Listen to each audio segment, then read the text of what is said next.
Halo guys, dalam video kali ini saya akan membahas tentang etika.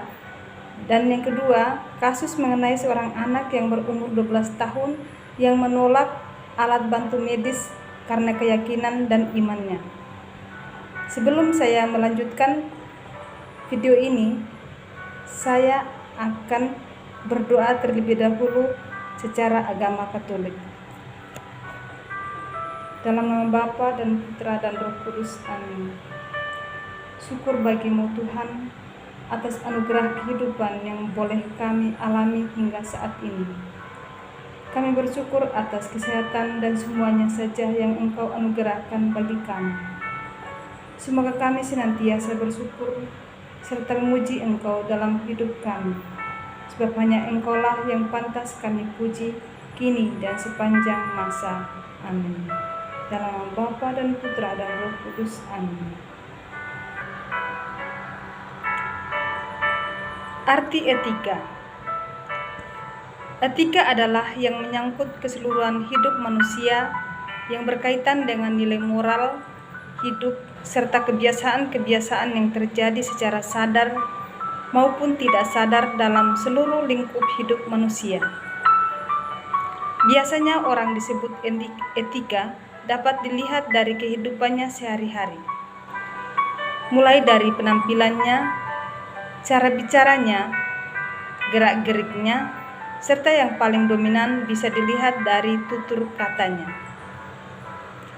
Dalam hal ini, menunjuk pada sifat akhlak atau watak yang dimiliki atau tidak dimiliki orang tersebut.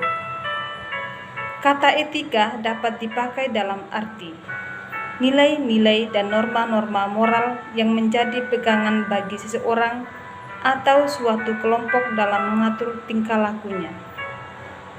Secara singkat, arti ini dapat dirumuskan sebagai sistem nilai yang dapat berfungsi dalam hidup manusia perorangan maupun pada taraf sosial.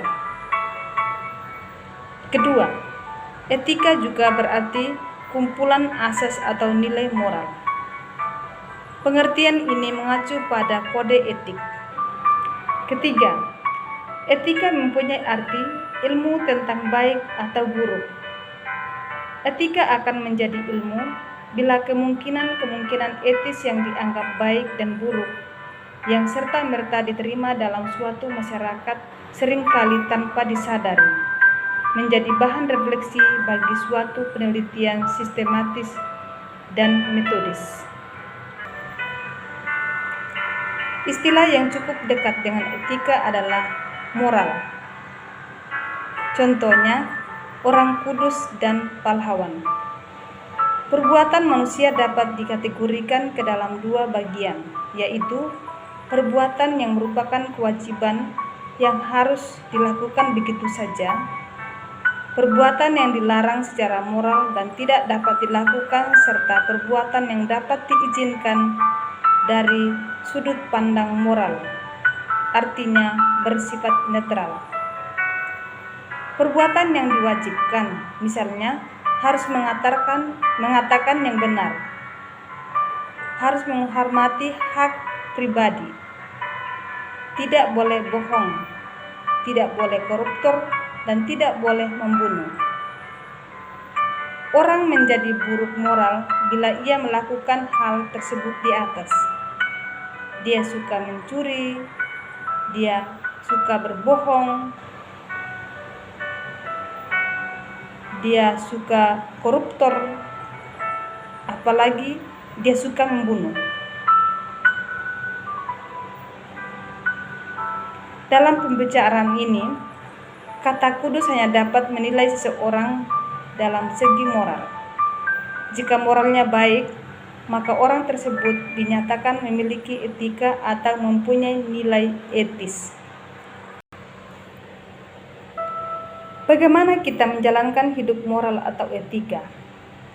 Menurut saya, berusaha untuk mengatakan hal-hal yang terpuji, tidak merugikan orang lain, tidak mudah ikut-ikutan, harus punya prinsip untuk saya mau hidup lebih baik daripada mereka dalam tanda kutip.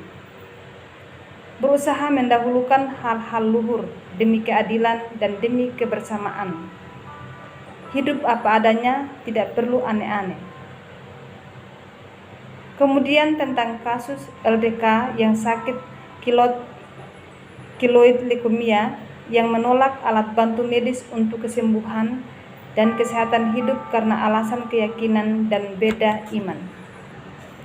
Menurut pendapat saya, LDK mempunyai hak untuk menentukan pilihan yang terbaik untuk diterima untuk dirinya tanpa ada paksaan dari siapapun, meskipun dia masih berumur 12 tahun. Tetapi dari pihak dokter juga harus berusaha untuk meyakinkan kepada LDK bahwa dengan alat bantu medis dapat menyelamatkan hidup dan kesehatannya tanpa mempengaruhi imannya sedikit pun, meskipun dia menerima transfusi darah dari orang yang berkeyakinan lain atau yang beda agama. Sekian penjelasan dari saya. Sekarang saya akan menutup dengan doa penutup. Dalam nama Bapa dan Putra dan Roh Kudus. Amin. Tuhan, terima kasih karena dengan merenungkan kembali hidup-Mu lewat pembahasan video ini menambah wawasan dan pengetahuan saya akan nilai dan arti hidup ini. Saya berdoa bagi mereka yang sedang menderita sakit. Semoga Engkau sembuhkan mereka berkat pengorbanan Putra-Mu yang tersalib. Dikau kami puji kini dan sepanjang masa. Amin. Dalam nama Bapa dan Putra dan Roh Kudus. Amin.